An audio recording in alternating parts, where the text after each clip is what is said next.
All right, everybody. We are going to be starting planting the garden today. Today is, I believe, May 14th, 2024. We've been looking at the forecast, Papa and I hummed and hawed because tomorrow we're starting with a little bit of rain, and then into the long weekend it's supposed to be quite a bit of rain. But I didn't want today to be wasted. The garden is ready to go, so I would like at least to get a little bit in. I've organized all my seeds out on the table here, and you can see quite a few here. I'll go through them as we go. I think that would be better than doing one big blast of what everything is. But before I start, I need to go and prep the potatoes. We have three different kinds of potato seed this year. I did buy potato seed because we have problems with getting scabs on our potatoes. So we can go maybe about 3 or 4 years with the same seed, like from the potatoes previous year. And then at some point, then I have to change it out and get new seed potato that don't have that scab or whatever you want to call it on it. So I'm going to go prep the potatoes first, and then we'll come back and we'll go from there. All right, just to show you the kind of seed potato we're going to be planting this year. We have a variety called the Norland, and that is a red seed potato. The Norland is an early producer, and that's primarily one of the reasons why I plant that, is so that we can have fresh garden potatoes as early as possible, because right now we're eating potatoes from last year, and there's still a few that are still good, but for the most part they've all kind of sprouted and beyond the best. So we want an early producer, and this is what I've chosen this year as a Norland. Other years I've chosen Red Vikings, and they're good as well. Please note that the Norlands, they do store, but they're not the best seed potato or potato to store. So we try and eat those up first in the fall before we move on to the other kinds. Planting a white potato called the russet, and this one we use for home fries and baked potatoes and things like that. And I have, I think, 20 pounds of that. I have 30 pounds of the red Norland seed potato, 20 pounds of the russet, and then our actual storage potato, the one that I find the very best and the one that we like the most, is a purple potato. So it's got the purple outside, like the purple peel, with a beautiful white flesh on the inside. And it's called Carib or Caribe. And it makes amazing mashed potatoes. It whips up really good. I have, I believe, 50 pounds of seed potato of the Caribe. So these are the three kinds of seed potatoes that are going in this year. It has taken me a little over an hour to prep 100 pounds of seed potato. This is the purple Caribe or Carib. They really are great storers. Out of all the potatoes that I have planted, they will store the longest. And then, like I said before, we have the golden russets. So 50 pounds of the purple Caribe, 20 pounds of the golden russets, and 30 pounds of the red Norland, which is our early producer. So quite some time ago, when the internet was new, I wanted to learn more about how to prep potatoes for planting a seed potato. And in the early days of the internet, I come across this very plain website that described how to prep potatoes, their method for prepping potatoes. And there was no pictures. It was just a description, but I thought, what the heck? I would like to try it and see what happens. So basically what they do is they take the potato and they cut it up, and they attempt to leave about 1 or 2 eyes on each piece. Now, if it's a really nice eye, like this one, for example, I will cut it up so there's just one. If there isn't very good eyes in a particular part of the potato, I will leave 2 eyes. And then what they said to do was they said to lay it out in a well-ventilated space and with the flesh up the best you can. and let it dry out so that the potato, the flesh of the potato, scabs over. And that will help when you put it into the garden. If there's too much moisture that comes following that, that will help that seed potato to last longer and be able to sprout better in colder, wetter conditions. If you put it in like this, the chances are a little bit greater that they will rot sooner if they're unable to grow. So I'm going to leave these out to air, and I might even put a fan on them too, just so that we can help that scabbing over process on the flesh kind of seal the seed potato off, and it will do better in the garden once it's planted.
Okay, so I've got the first row of corn planted. So basically with the length of the rows and the seeder and the amount of corn, this is a 200-gram package, I know pretty much what 200 grams will amount to in each row. So depending on the size of the seed, I put the whole package into one row. So depending on the size of seed will depend on how many times I go over it or not. This one I basically went over pretty much 6 times in order to get all of the seed in. Some of the other packages might only take 3 times, but I do know for the length of row that I have here that it basically takes 200 grams of corn seed to plant this. So that's the first row of sweet corn, and that one is called Trinity Hybrid.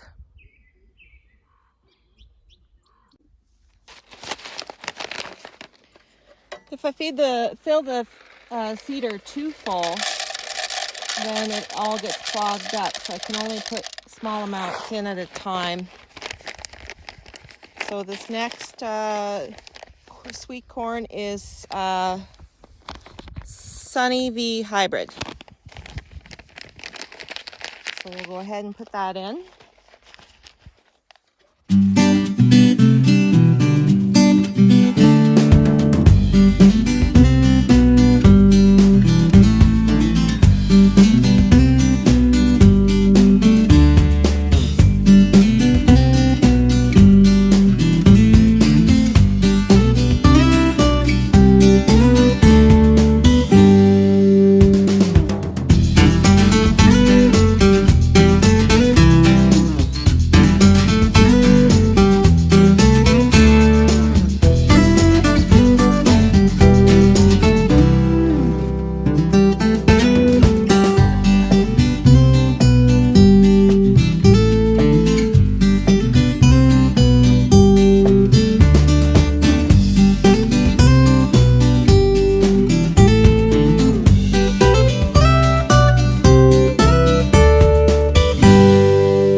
All right, so I went ahead and I put in the third row of corn here. I told you about the first 2 rows.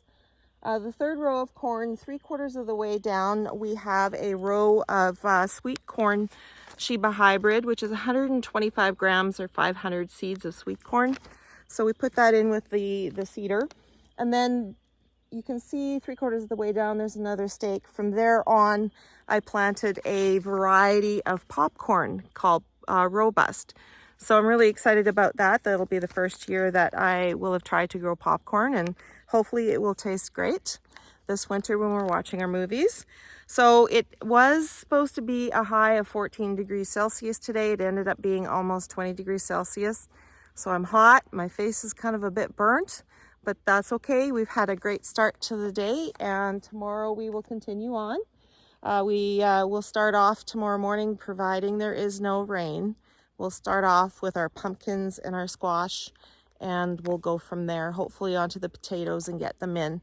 So that is it for tonight, and we'll pick up where we left off tomorrow. Good morning, everyone, and welcome back. It is May 15th today, and we are expecting some rain today. It did sprinkle just a little bit, probably about a half hour ago, but it wasn't enough to basically stop the planting process. It dried rather quickly, but we do only have probably about a 4-hour window before we're starting to expect a heavier rain. So we're just going to get started and get moving here, and maybe a little later on I can show you a little bit more about the cedar, but right now the important thing is to get those squash and pumpkin seeds in the ground. Sunflower seeds are going to go in as well, and hopefully we can get all of our seed potatoes in before it rains. So I gotta run. We'll see you in a bit. Okay, we're almost ready to start planting the pumpkin, squash, and the melons. We're going to be planting 2 different kinds of watermelon today. Last year was the first time I successfully planted and grew watermelon, so I'm really excited about it. We had the Crimson Sweet and the Sugar Baby. Not sure if I'm going to plant the honeydew melon. I'll see if I have enough room. I'm going to plant butternut squash. Last year was the first time I successfully planted and harvested butternut squash. We're also going to try a new squash called mashed potatoes. It looks really interesting, so I thought we'd try it. 2 different kinds of pumpkin. We have the jack-o'-lantern variety of pumpkin, which will be mostly for the kids in the fall so they can make their jack-o'-lanterns. And small sugar pumpkins for preserving.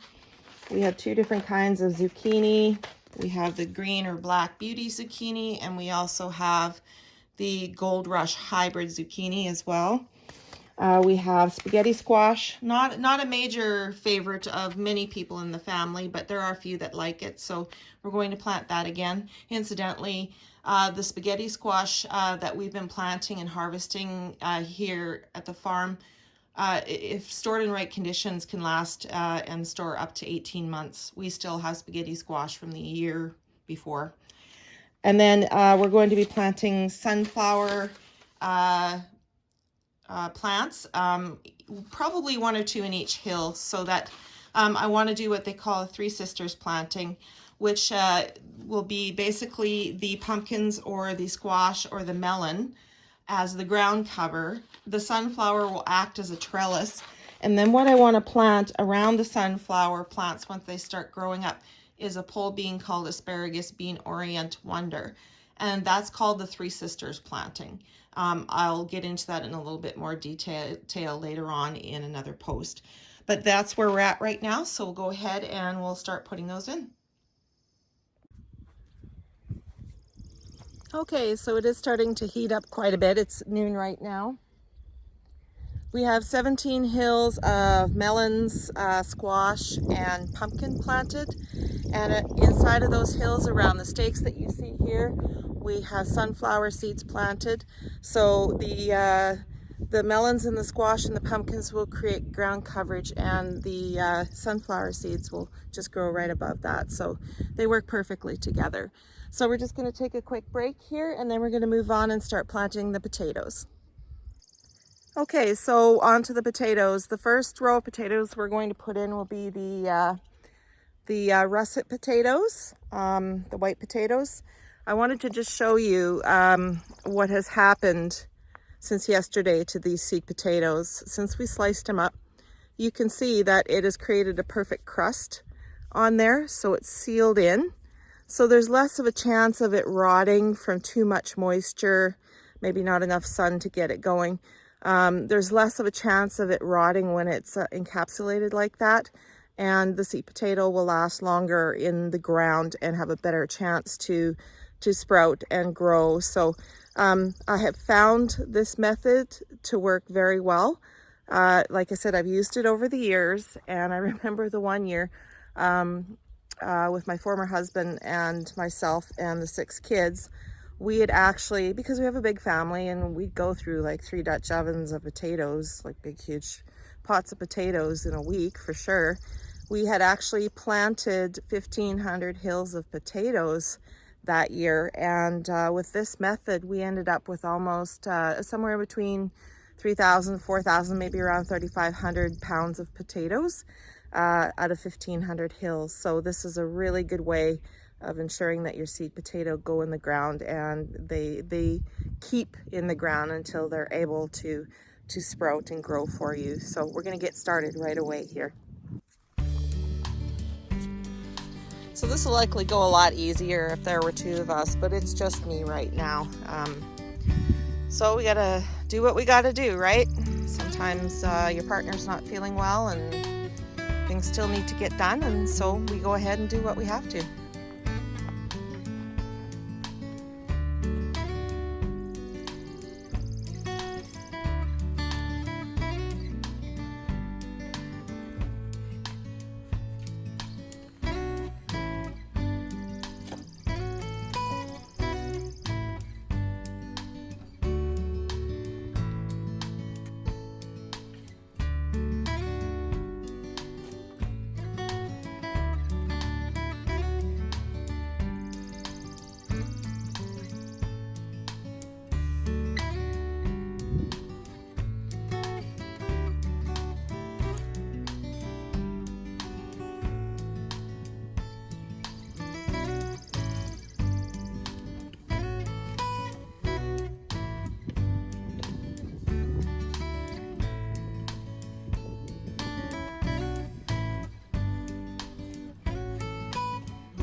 She's building up here.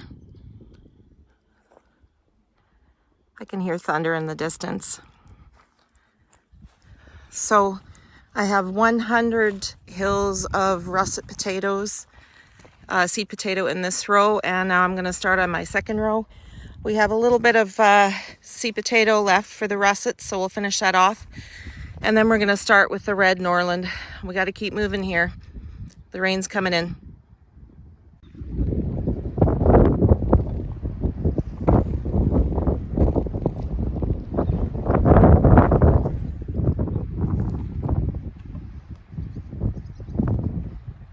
Well, we have a thunderstorm rolling in. You can hear thunder every once in a while.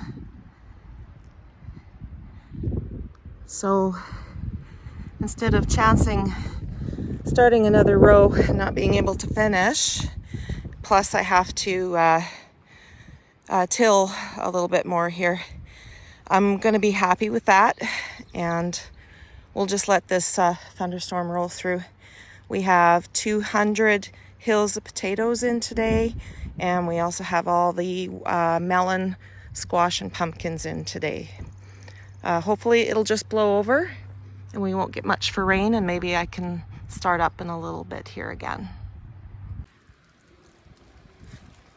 Yeah, so we're getting a really good shower right now, so I can't see me getting out into the garden again today. So that's a wrap for today. All right, everybody, it is May 16th, and we had a little bit of a rain last night. This morning it was foggy when I got up, and it was kind of sprinkling a little bit, but by noon it was starting to dry up really nicely, and then I started working the garden a little bit, and right now it's perfect. So I did go ahead, because I wasn't sure if it was going to rain or not, I did go ahead and I put in another row of the red Norlands.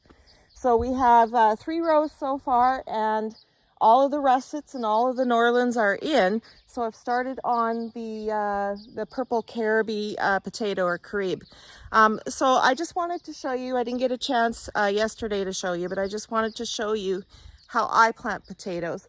So basically I have it staked out and I have a line there, and then I will bring the camera up and I will show you how I do it. This is how I learned from my mom and dad, and this is how I've done it for decades.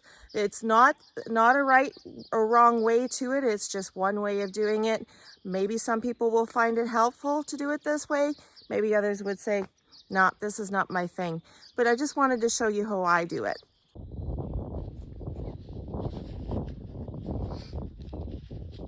All right, as you move along your line that you've staked out, you push your spade into the ground, push it forward, put 2 seed potatoes in there, pull your spade back, lifting the tip out of the ground, and loosen the dirt over top. Move up, spade into the ground, couple seed potato, pull the spade back, lifting the tip out, and loosen the dirt.